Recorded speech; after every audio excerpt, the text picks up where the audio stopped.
They demanded war with humans, until their emperor was brought to ash and flame. The transmission arrived at 0400 station time, and it did not knock. It cut straight through every firewall, every encryption layer, every military frequency blocker on Conclave Station Meridian. One moment the screens were dark. The next, a face filled every display on the station, every corridor monitor, every officer terminal, every mess hall screen from Deck 1 to Deck 47. The face was not human. It was wide and pale as a chalk cliff, with 4 narrow eyes arranged in a vertical line down the center of a smooth, flat skull. The mouth, when it opened, showed no teeth. Only a dark, perfectly still interior, like looking into a well.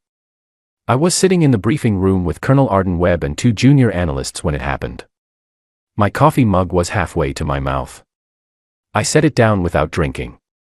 The voice that came out of the speakers was translated by the station's AI in real time. The words arrived in clean, clipped English, and every single one of them landed like a stone dropped from a great height. People of Earth and her colonies. I am Kethavar, first and eternal emperor of the Vorkai Ascendancy, sovereign of 47 systems, and the last authority you will ever need to address. You have been observed for 214 of your years. We have studied your wars, your failures, your brief and chaotic rise. We have concluded that you are useful but ungoverned. This ends today. You will surrender all colonial territories beyond your home system within 30 days. Your military infrastructure will be dismantled under Vorkai supervision. Your population will be reorganized into labor designations suited to your demonstrated capabilities. Resistance is not a choice available to you. It is merely a delay. The face on the screen did not blink once during the entire message. Not once. Then the feed cut out. Every screen on Meridian went dark at the same moment, as if someone had blown out a candle. Nobody in that briefing room moved for about 4 seconds. Then Arden said, very quietly, "Pull up the fleet data." The analyst to my left, a young man named Owen Carr, had his fingers moving before Arden finished the sentence. The tactical overlay bloomed across the central table. 612 Vorkai warships. They were sitting at the edge of our outer sensor range, arranged in a formation so precise it looked less like a military deployment and more like a piece of geometry. A statement. An architectural proof that they had already won. I looked at the formation for a long time. Something about it bothered me in a way I could not immediately name. The ships were enormous. Their weapons signatures were off the charts by any metric our analysts had. They outnumbered our combined colonial fleet by a ratio that made the junior analysts go very quiet. Everything about the display said that Kethavar had every right to be as calm as he appeared. And yet. They've done this before, I said. Arden looked at me. Done what? This exact deployment. This exact message structure. I pointed at the formation. Look at the spacing. Every ship is visible. No concealment, no flanking elements held in reserve, no sensor blackout screens. They want us to see all of them. They want the count to be the message. I turned to Owen. Pull the records on Vorkai first contacts. Every species they've absorbed. It took him 6 minutes. When the files came up, I did not need to read far. Every single species that the Vorkai Ascendancy had ever absorbed into its labor caste had surrendered within 22 days of receiving this exact style of ultimatum. The fleet display. The face on the screen. The 30-day window. It was not a military strategy. It was a ceremony. A ritual they had performed so many times that the outcome had stopped being a question and become an assumption. They had never once met a species that said no. Colonel Arden Webb leaned back in her chair. She was a tall woman with short gray hair and the kind of face that did not give much away under pressure. She had been in the service for 23 years. I had served under her for 6 of them. I had seen her in bad situations before, and I had learned to read her silences the way you learn to read weather. This silence was different. It was not the silence of a person calculating survival odds. It was the silence of a person deciding something. She looked at the formation on the display for a long moment. Then she looked at me. "Write the response," she said. 1 word. I looked at her. She nodded once. I sat down at the terminal. I opened a direct channel reply to the Vorkai flagship frequency, which our systems had automatically logged when the transmission came in. I typed a single word into the message field. I checked it once. I looked at Arden. She nodded again. I pressed send. No. The reply packet was logged at 0418 station time.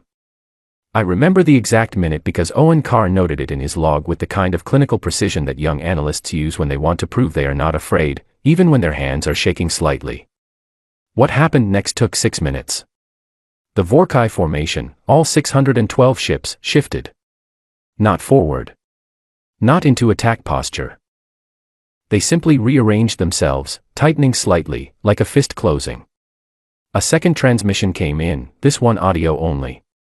Kethavar's translated voice came through the speakers without the face this time. As if he could not quite believe he needed to repeat himself. You have been given one opportunity. It has been refused. You will be given no further consideration. Arden was already on the command line to Earth Central before the message finished. I could hear the connection tone. I could hear the background noise of a command center already awake, already running. They had seen the fleet data too. We heard, said the voice on the other end. General Patricia Morrow, commanding Earth's Unified Defense Council. Her voice was the flattest, most controlled sound I had ever heard come out of a human throat. Colonel Webb. What is your read on their immediate posture?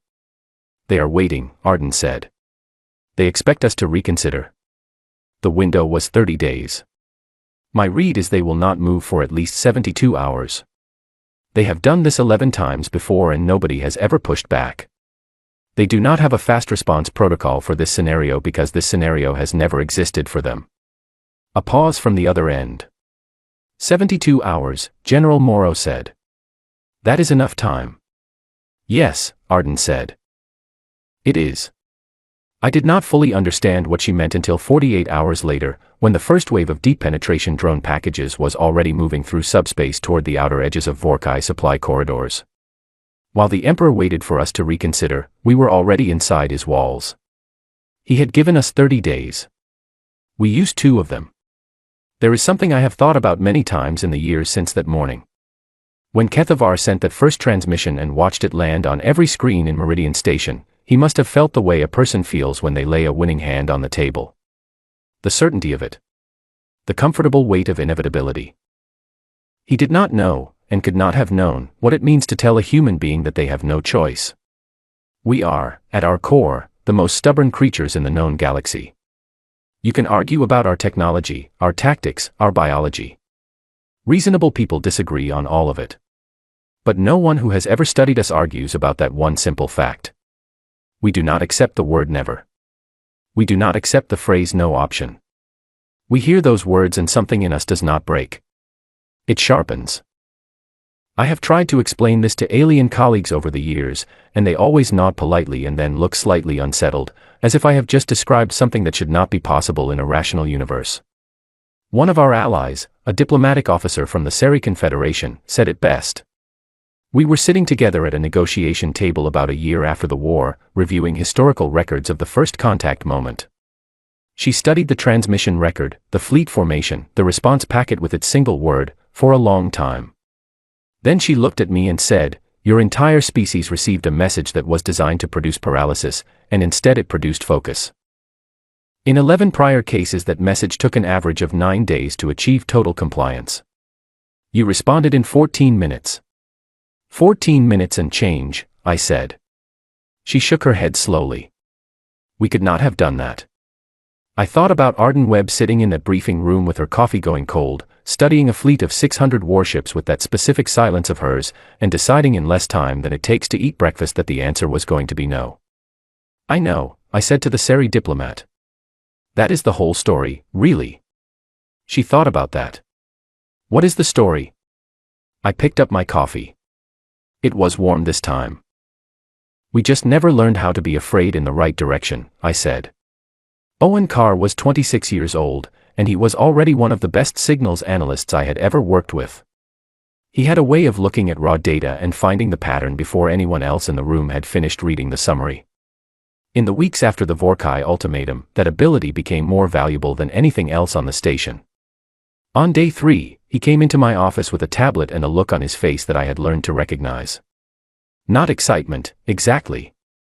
More like a person who has just found a door they were not expecting to find. He set the tablet down in front of me. On it was a map of Vorkai logistical routing across their occupied territories. 6 weeks of intercepted supply chain data, stitched together by our AI analysis systems into something coherent. They move in cycles, Owen said. Every resupply convoy follows one of 8 fixed routes. They have not varied these routes in the entire recorded period of our observation. Not once. I looked at the map. Why not? Best I can tell, it is status. The routes were established by the Emperor's Logistics Command 3 generations ago. Changing them would imply that the original design was imperfect. And nothing the Emperor approves is permitted to be imperfect. I stared at the routes for a moment. So the most powerful fleet we have ever encountered moves its supplies along roads that never change. Yes. And we know every road. Owen nodded. Every single one. That was day 3. By day 7, the first automated drone strike packages had already disabled 4 Vorkai relay stations deep in their logistics corridor.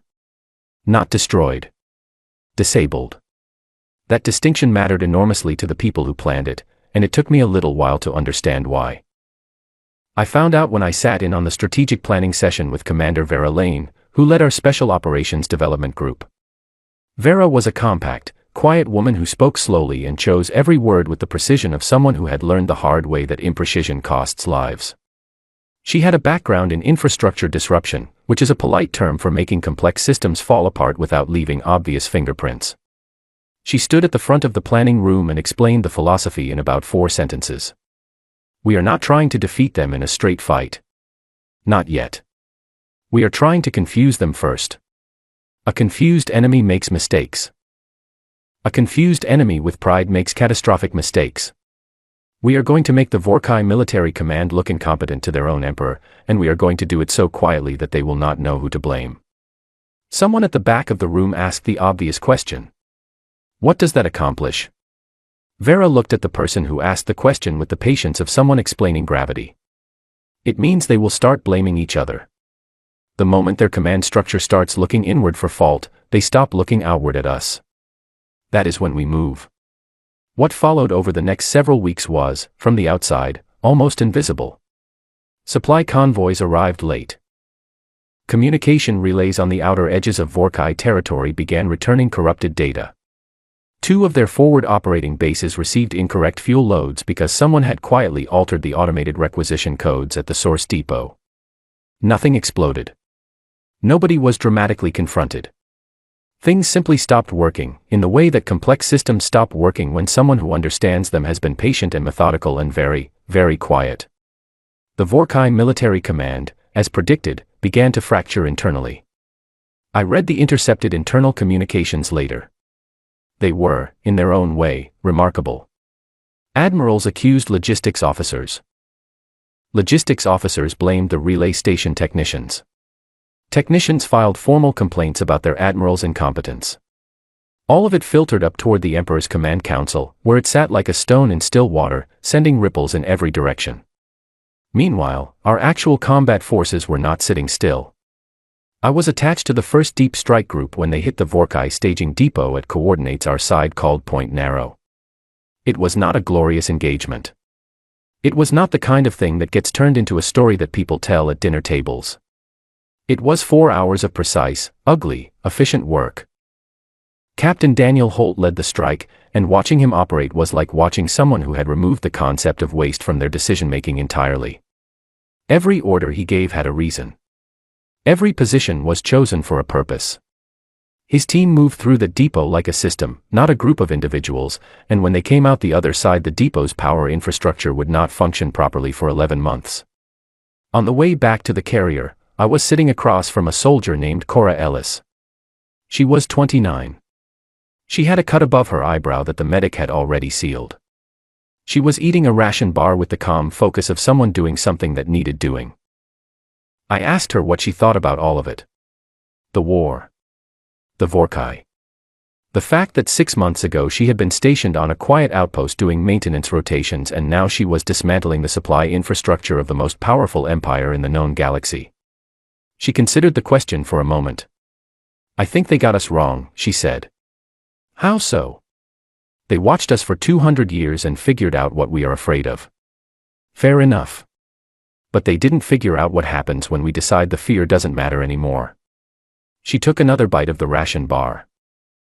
"Once we made that call, everything else was just logistics." That struck me as the clearest description I had heard of what was actually happening. Because the Vorkai had built their entire strategy around the assumption that fear would function as a leash. Show us enough force and we would stop moving. What they had not modeled, could not have modeled, because they had no data for it, was what happens when an entire species decides, collectively and individually, that the leash is not attached to anything real. The fear was there. Nobody pretended otherwise. People were afraid every single day. Arden Webb was afraid. Vera Lane was afraid. Cora Ellis, eating her ration bar with her sealed eyebrow cut, was almost certainly afraid. Daniel Holt, the most operationally precise human being I had ever met, was afraid. We just kept moving anyway. In the 4th week of operations, we captured a Vorkai war priest. He was part of a ceremonial command staff aboard a mid-tier warship that our forces had disabled and boarded.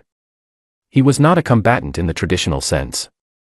His role was to perform the ritual rites that the Vorkai military required before and after engagements, a position that had existed in their military structure for over 400 years. He was brought aboard our carrier under a prisoner protocol and placed in a secure but comfortable room with a translation unit. Our intelligence officer, a methodical man named George Alderton, conducted the initial interview. I was present as an observer. The war priest was not hostile. He was bewildered. He sat across the table from George with the expression of someone who has arrived at a destination that should not exist on any map they have ever seen. George asked him the standard orientation questions. Rank. Position.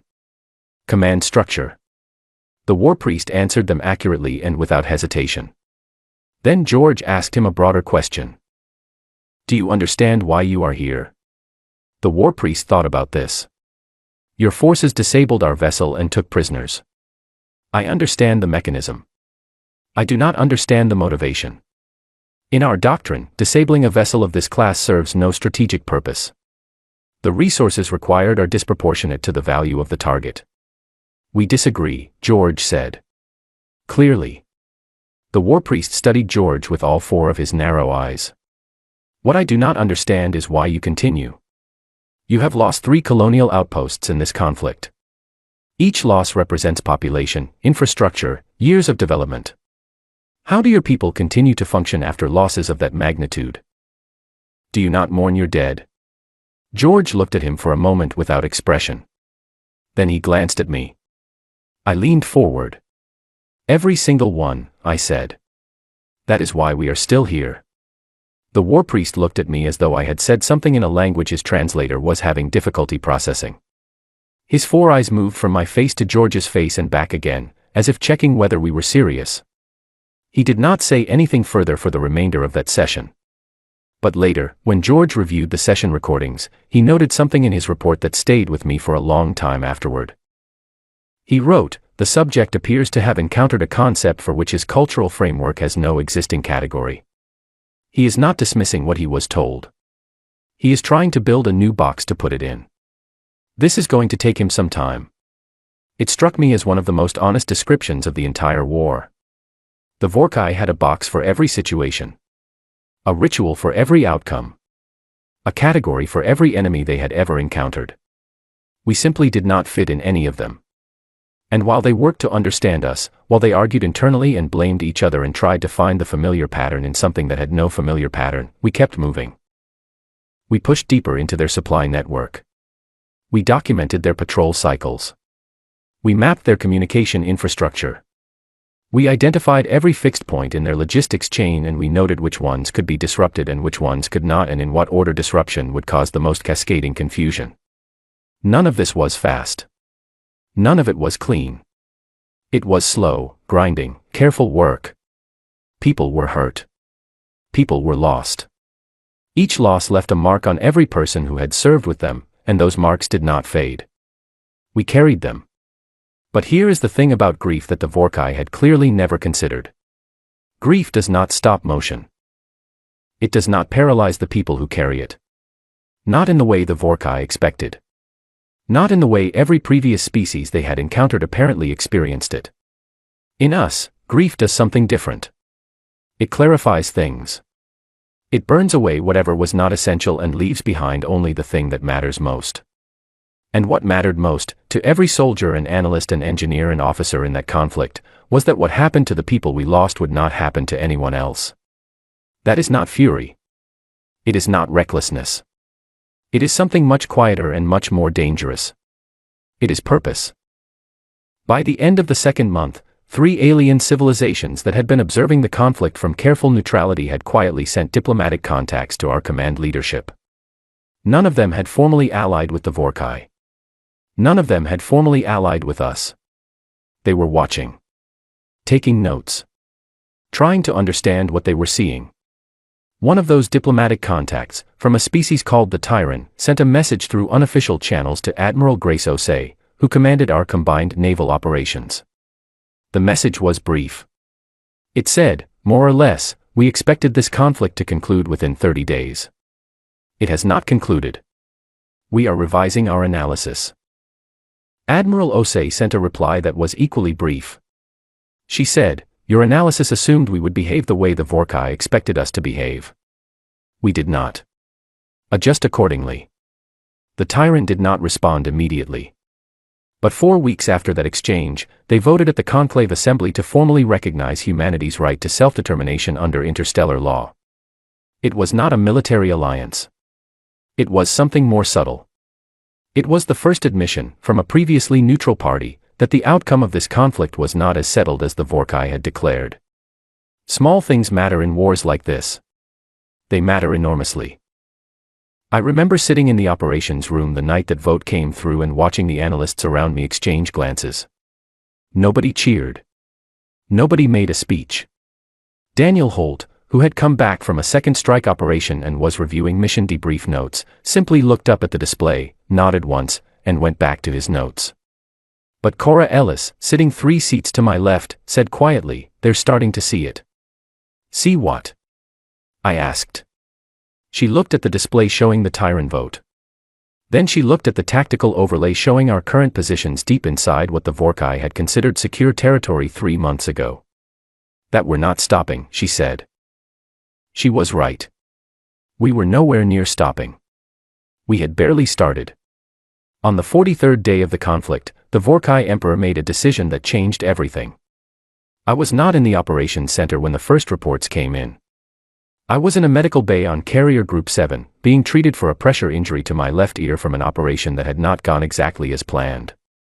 The medic, a calm and efficient man named Philip Cross, had just finished his examination and was explaining what the recovery protocol would look like when Owen Carr appeared in the doorway.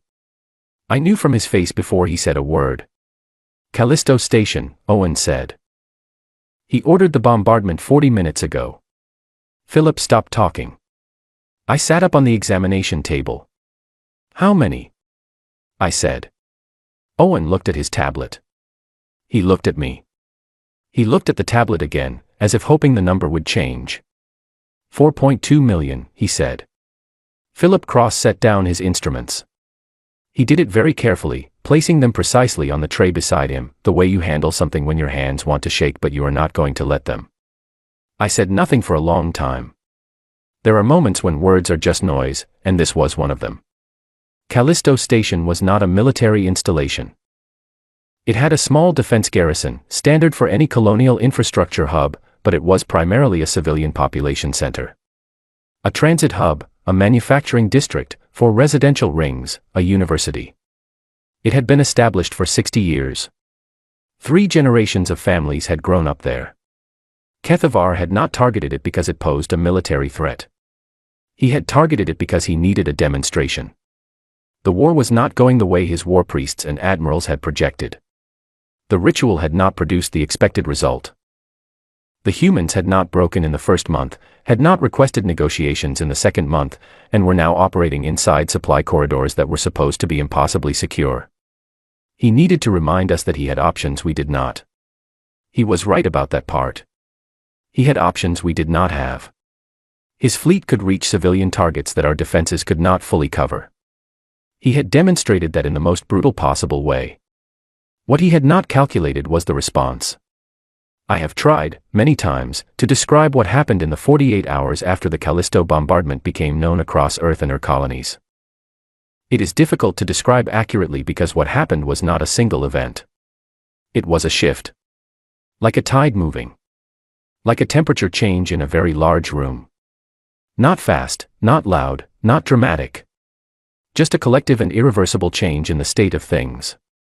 The civilians on colonies that had been considering appeals for negotiated settlement went quiet. The political voices that had been calling for a diplomatic channel fell silent, not because they were silenced, but because they looked at what had happened and concluded that the framework they had been operating in no longer applied. Callisto Station was gone. 4.2 million people were gone. There was nothing left to negotiate about, because what the Emperor had just demonstrated was that he did not consider those lives to be a factor in any calculation. And when you tell a people that the lives of their families are not a factor, you do not produce surrender.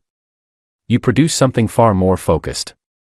Admiral Grace Osei convened an emergency command session 6 hours after the event. I attended via communication relay, still in the medical bay, Philip Cross having decided that sending me back to active duty with a damaged ear was not something he was prepared to authorize regardless of the circumstances. Osei did not make a speech. That was not her style. She pulled up the strategic map and spoke for 11 minutes in the same flat, direct tone she used for every briefing. She identified 4 new operational priorities. She assigned resources. She set timelines. She asked twice if anyone had questions or objections. Nobody did. At the end she said one thing that was not on the official briefing document. What he intended to teach us was that resistance has a price. What he has actually taught us is that there is no cost high enough to buy the outcome he wants. I want every unit to carry that understanding into every operation from this point forward. We are not responding to Callisto. We are concluding it. The session ended. The assignments went out. I lay in the medical bay and listened to the ship around me, the low hum of systems, the distant sounds of a carrier preparing to operate at full capacity, and I thought about something that I had noticed in the faces of the people in that briefing. Before Callisto, there had been fear in those faces. Controlled, professional, well-managed fear. The kind that soldiers carry because they are honest about what they are doing. After Callisto, the fear was still there. But it had been joined by something else, something that sat alongside it and did not replace it but changed its character. The best word I have for it is resolve. Not the dramatic, fist-clenching kind you see in stories. The quiet kind. The kind that does not need to announce itself because it is not going anywhere. Commander Vera Lane spent the next 72 hours without sleeping, as far as anyone could tell. She redesigned 3 ongoing operations from the ground up, incorporating new targeting priorities that had been approved in the aftermath of the command session. Her team worked alongside her in the same sustained, quiet way, because they understood what they were working toward and the understanding was enough. Daniel Holt requested and received authorization for a strike package that had previously been considered too complex to execute with current resources. With the new operational footing, the resource calculation changed. He submitted the revised plan at 3 in the morning. It was approved by 6. Owen Carr, who had been pulling extended analysis shifts since before Callisto, came to see me in the medical bay on the second day. He sat in the chair beside the examination table and handed me a sealed debrief summary to review. While I read it, he was quiet. After a while he said, "Do you think he understood what he was doing?" I looked up. "Kethavar," Owen said. "When he gave that order. Do you think he understood the effect it would have on us?" I thought about it. He understood the effect it had on every other species he has ever done it to. Owen nodded slowly. They stopped fighting. They stopped fighting, I confirmed. Because for them, the loss was a signal. It told them the cost of continuing was too high. Yes. Owen looked at his hands. He didn't know that for us, the loss is also a signal. Just a different one. Philip Cross, who was checking supply inventory at the far end of the bay and had apparently been listening, did not look up from his clipboard. But he said, quietly, different signal. Same direction. I looked at him. He made a small note on his clipboard and kept working. That, I think, is what the Vorkai Emperor never understood, and perhaps could never have understood. He had spent centuries absorbing species for whom loss and surrender belonged to the same emotional category.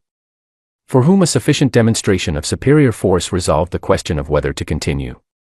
He had optimized his entire strategic doctrine around that assumption. It worked. It worked 11 times, on 11 different species, across 400 years of expansion. It just happened to be catastrophically wrong about us. By the end of that third week after Callisto, two things had happened that shifted the political landscape of the conflict permanently.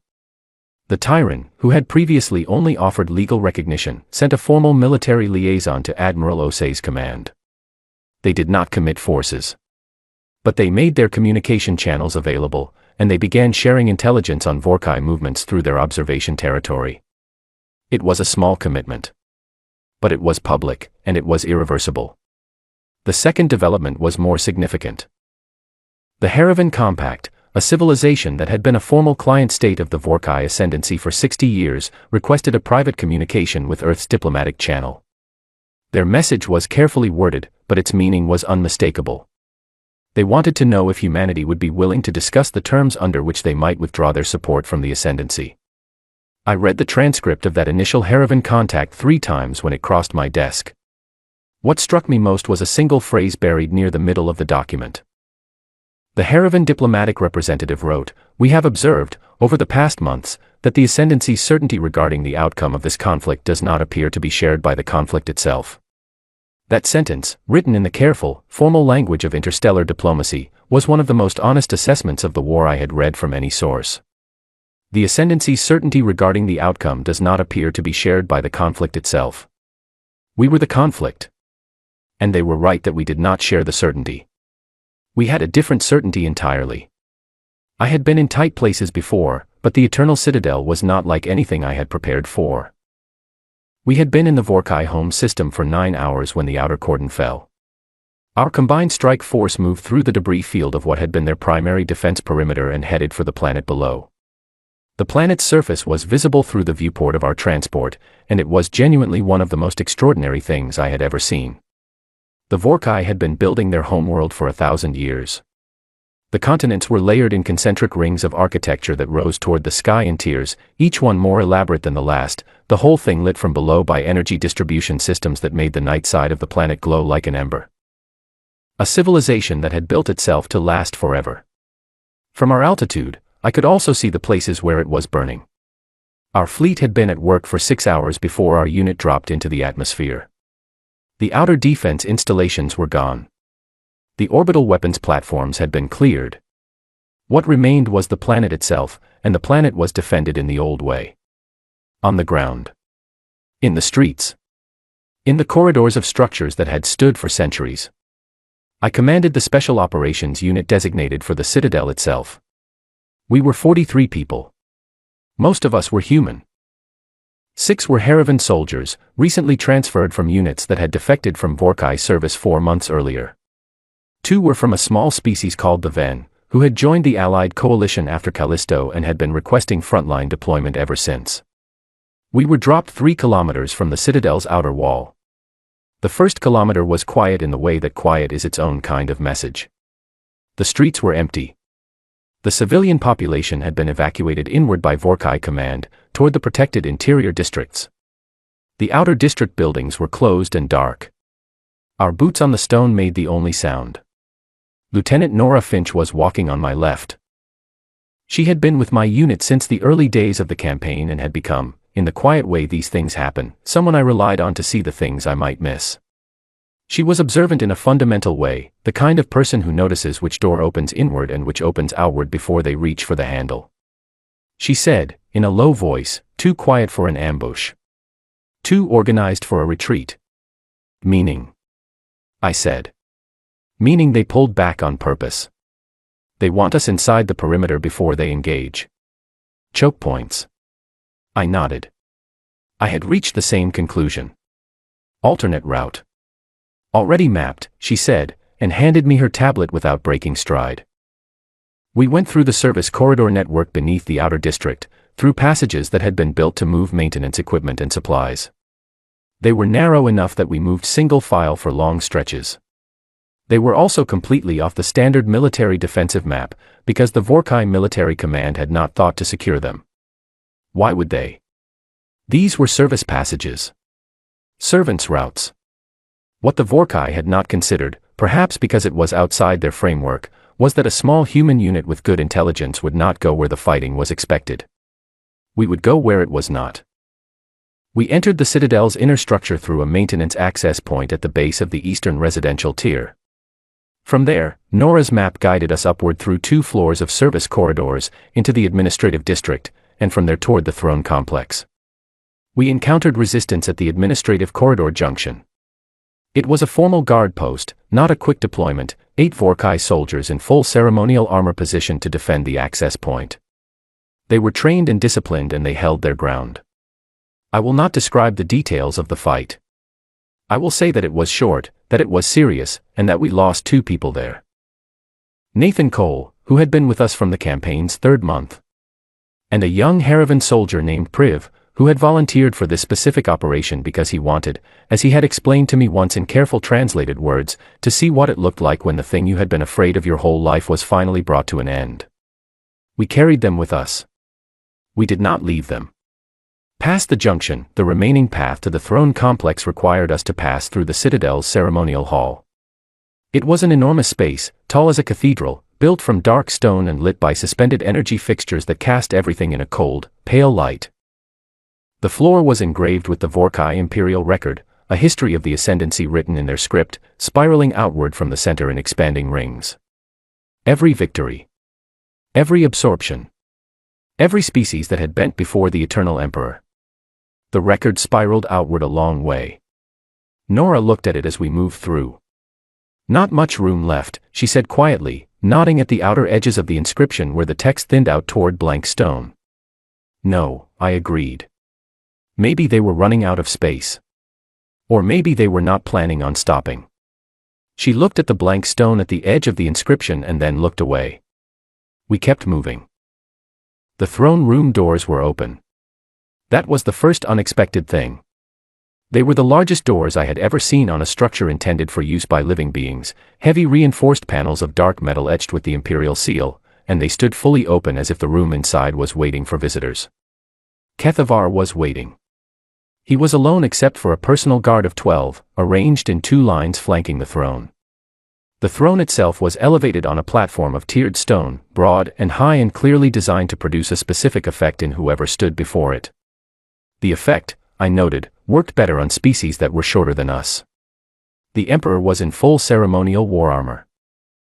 It was extraordinary craftsmanship. Centuries of design and refinement had gone into it. He looked, in that armor, like something built rather than born. For narrow eyes fixed on me as I entered the room with my unit fanned out behind me. He waited for a moment. Then he spoke. The translation unit at my collar rendered it in clear English. "You will kneel," he said. There was no heat in the words. No urgency. He said it the way you state a physical law. The same way he had delivered the original ultimatum. With the absolute certainty of someone who had said this to countless beings before and had always been obeyed. I stopped walking. I looked at him. He looked at me. "We did not come here to kneel," I said. "We came here to end this." He was silent for a moment. Then he raised one hand. His guard moved. What followed was the hardest 17 minutes of my life. The guard were not ceremonial soldiers. The armor was ceremonial. The soldiers inside it were not. They were the best the Vorkai military had, selected from the entire Ascendancy's forces to protect the person of the Emperor, and they fought with the concentrated ferocity of people who understood exactly what was at stake. My unit fought back with the concentrated ferocity of people who understood exactly what was at stake. Nora Finch held the left side of the room with 3 others against a flanking press that should have broken us. It did not break us because she would not let it. She moved in that fight the way she moved in every situation, with a complete absence of wasted motion, like someone who had already thought 6 steps ahead and was merely executing a plan. Captain Daniel Holt, who had joined our unit for this final operation, fought in the middle of the room with the same operational precision he brought to everything, calling adjustments in a low voice that carried even in the noise, keeping the unit's response coordinated even as the situation shifted. The Haravan soldiers, fighting the former masters who had held their civilization in subjection for 60 years, brought something to that fight that I do not have a precise word for. It was focused. It was very personal. And it did not stop. We lost one more person in that room. Lee Santos, who had been one of the quietest members of our unit and one of the most dependable. I will not say more about it here because the details belong to people who were closer to him than I was. At the end of those 17 minutes, the Emperor was alone. He stood before his throne and looked at the room around him. His guard was down. His citadel had been entered. His defenses had been cleared by a fleet he had believed could never reach his home system. And standing in front of him was a unit of 40 people, some of them human, some of them species that had once been subordinate to his will, all of them still standing. He looked at me for a long time. I looked back. There was something in his expression, in all 4 of those narrow eyes, that I had not seen there before. Not fear, exactly. More like recognition. The specific, quiet recognition of a moment when everything you assumed about the nature of the world has been shown to be wrong. This is not possible, he said. We heard that before, I said. A long time ago. At the beginning of all this. He looked at the room again.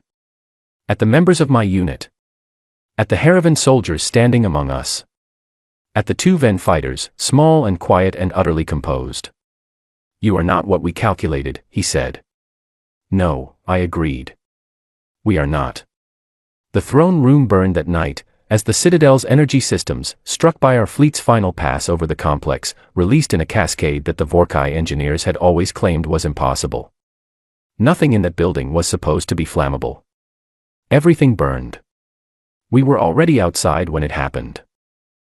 The whole unit, every person who had walked in, minus the 3 we carried, stood on the elevated approach terrace of the Citadel and watched the building collapse inward on itself in a pillar of light and heat that was visible from 300 kilometers away. Nora stood beside me. After a while she said, "Is it over?" I thought about that. "This part of it," I said. She nodded. She looked at the fire. Then she looked at the sky, where the remaining Vorkai defense fleet was, by all reports, surrendering in sections to our combined command. "What happens next?" she said. "Something different," I said. She thought about it. Then, quietly, "Good. I do not remember which year the memorial was finally completed. Not because I have forgotten, but because time does things to memory that are difficult to describe. The years between the end of the conflict and the signing of the Conclave Accords were dense years, full of the complicated and unglamorous work of what comes after a war. Negotiations, reconstruction, the slow reassembly of political frameworks that had been shaken loose by the conflict. The kind of work that does not make the stories people tell, but makes the stories possible. I was present at the signing. It was held on a neutral station, Conclave Meridian, the same station where the original ultimatum had been received, which felt intentional to someone on the planning committee. The ceremony was long. There were speeches, some of them very good and some of them very long, and there were formal readings and procedural declarations and all the careful architectural work of making something permanent with words and signatures. I sat in the observer gallery with Owen Carr, who was now a senior intelligence director and had the slightly tired, deeply competent look of someone who has spent years solving problems that most people do not know exist. He was 34 years old and had more operational experience than people twice his age. Beside me on the other side was Nora Finch, who had left active service 18 months earlier and had spent the intervening time doing something she had mentioned wanting to do once, briefly, in a conversation we had on the transport back from the Citadel. She was teaching secondary school physics and mathematics to 12 and 13-year-olds on a colony that had been rebuilt after sustaining damage early in the conflict. When I had asked her about it, she had shrugged and said, "Someone needs to explain to the next generation what's out there. Better they hear it from someone who was there." Daniel Holt was not at the ceremony. He had retired from active service shortly after the final operations concluded, and had, according to the last communication I received from him, moved to a small agricultural settlement on a colony called Heron's Point, where he was apparently growing vegetables with the same operational precision he had brought to everything else in his life. His neighbor had reportedly described him as the most organized farmer they had ever encountered. I thought about him often. Admiral Grace Osei was at the ceremony, seated on the main floor with the senior military delegation, her back straight and her expression composed. She had aged in the years since the conflict began, in the way that people who carry significant weight age. Not dramatically. Just with a quality of settled gravity, as if the experiences had become part of her physical structure. Commander Vera Lane was also present. She had not retired. She was still active, still working in infrastructure and logistics planning, now focused on rebuilding rather than disruption. She had told me once, near the end of the conflict, that she found peace in the fact that the skills required to take something apart were the same skills required to put something back together. Just applied in the opposite direction. Philip Cross, the medic who had told me not to return to duty with a damaged ear and had been absolutely right to do so, had gone back to civilian medicine. He ran a practice on Earth now, I had heard. General medicine. Very ordinary, very quiet work. I imagined he was good at it. Lee Santos and Nathan Cole and Priv and the others who did not come back from the Citadel or from the 100 other operations across the years of that conflict were remembered at the ceremony in the way that the dead are remembered at such occasions. Their names were read. A silence was observed. Then the proceedings continued, as proceedings always continue, because that is the nature of peace. It requires the living to keep moving. I did not find the ceremony itself difficult. What I found difficult was the corridor immediately after it. The formal session ended and the delegates moved from the main floor to a reception hall. I was walking through the secondary corridor, one of those transitional spaces that exist between the formal and the informal in large official buildings, when someone stepped into my path. She was young. Perhaps 20 years old. Vorkai. She was wearing a diplomatic trainee's identification, which placed her as part of the new Vorkai Transitional Government's Observer Delegation, a group of young officials being educated in the processes of interstellar governance under conclave oversight. She was shorter than the Vorkai soldiers I had encountered during the conflict. Her four eyes were a lighter color than I was used to. She looked, standing there in the corridor in her official identification lanyard, less like a representative of the most powerful empire in the known galaxy and more like a student who had arrived early to an event and was working out where she was supposed to stand. She said my name. She had clearly been waiting for me. I stopped. I wanted to speak with you, she said, through her translation unit. If you have a moment. I have been told you were at the Citadel. I was, I said. She seemed to gather herself. My name is Sarah Veth. I am studying diplomatic history. The conflict is one of my primary research areas. She paused. I know that sounds strange. A Vorkai studying it. Not strange, I said. Necessary. She nodded, and something in her posture relaxed slightly, as if she had been holding herself ready for a different response. My people have a word. It was coined after the conflict. We did not have it before. She thought for a moment, working out the translation. The closest rendering is something like the thing that grows stronger when you break it. Or perhaps the thing that becomes more of itself under pressure. The precise meaning is layered. I waited. I wondered, she said carefully, whether you think that word describes your people. Whether it is accurate. I looked at her for a moment. Behind me, through the corridor, I could hear the reception hall filling with the sound of voices and movement, the ordinary sound of people gathering after something significant to talk about what had happened and what would come next. I thought about Arden Webb, sitting in a briefing room in the early hours of the morning, deciding in the space of a few minutes that the answer to an ultimatum from 600 warships was going to be no. I thought about Owen Carr, 26 years old, finding the pattern in 6 weeks of supply chain data that nobody else had seen. I thought about Cora Ellis eating a ration bar with a sealed cut above her eyebrow and explaining the war in 3 sentences better than most official analyses had managed in 300 pages. I thought about Nora Finch holding the left flank of a throne room fight with 3 other people against a force that should have overwhelmed them, moving through it with that fundamental, uncategorizable efficiency of someone who has already calculated 6 steps ahead. I thought about Lee Santos and Nathan Cole and Priv, who did not come back, and about the weight of that, which does not lift and is not supposed to lift, because if it lifted it would mean we had stopped caring, and stopping would be the beginning of becoming something else, something smaller. I thought about all of it, the whole dense complicated thread of it, all the way from that cold briefing room at 0400 to this corridor, to this young woman with her 4 pale eyes and her diplomatic lanyard and her question. I looked at the wall for a moment. Then I looked at her. "We are still figuring that out," I said. She looked at me. "That is not a no," she observed. "No," I agreed. "It is not." She thought about that. "May I ask what you believe the answer is?" "Not officially. Personally." I considered the question honestly, because it deserved honesty. "I think the word your people invented is close," I said. "But it is missing something." "What is missing?" I thought about Arden. About Owen. About everyone in that corridor of years between the first transmission and this one. "The part where we choose it," I said. "It is not just something that happens to us. It is something we decide. Every time. Deliberately. That is the part that is hard to put in a word, because it is not a quality you observe from the outside. It is a decision made on the inside, over and over, in every moment when the easier choice would be to stop." Sarah Veth was quiet for a moment. She was looking at me with an expression I could not entirely read, but which seemed like something between consideration and recognition, the same look the war priest on the carrier had worn when he was trying to build a new box for something that did not fit in any existing one. "I will include that in my research," she said carefully.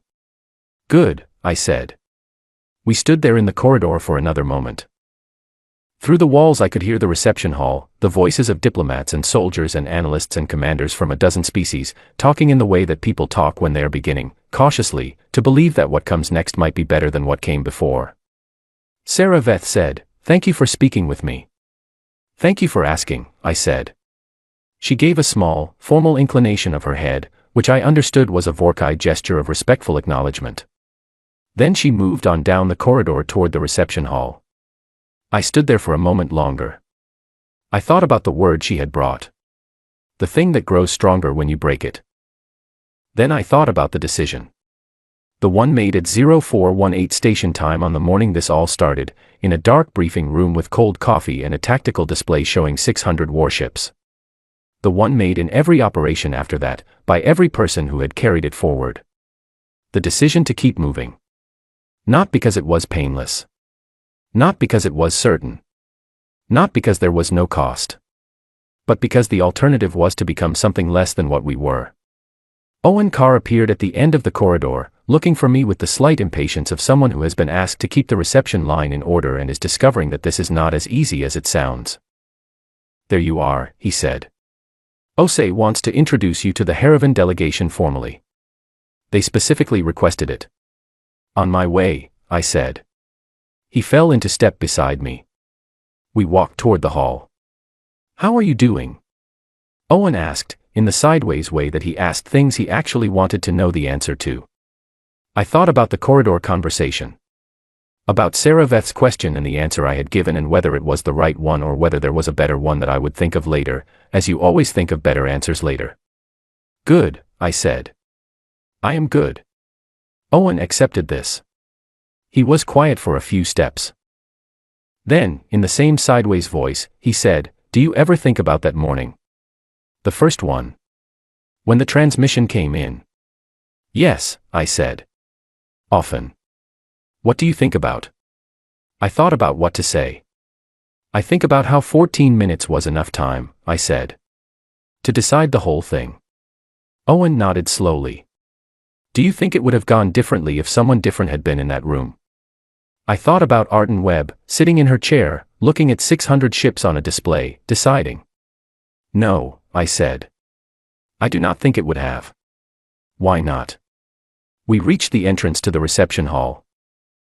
Through the open doors I could see the gathering of people, the delegates and officers and diplomats from more species than I could count off the top of my head, moving through the ordinary extraordinary business of figuring out what a galaxy looks like when one of its largest empires has been restructured and the species it underestimated is standing in the room.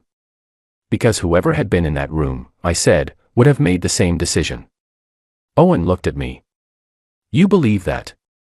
"Yes," I said. "I do." He considered it. Then he gave the small, precise nod that meant he had processed something and found it satisfactory. "All right," he said. "Let's go meet the Heravan delegation." We walked through the doors and into the hall, and the sound of the gathering wrapped around us, warm and complicated and alive, the sound of what comes after. Outside, through the station's viewports, the stars were the same stars they had always been. Older than anything we had built, older than any empire that had risen beneath them. They had watched the Vorkai ascendancy grow across 4 centuries. They had watched it meet something it did not expect. They had watched what followed. They would watch what came next.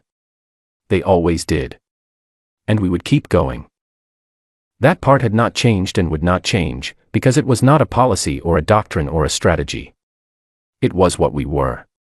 It was the decision we made, over and over, in every moment when stopping would have been easier. The thing that grows stronger when you try to break it. The thing that decides.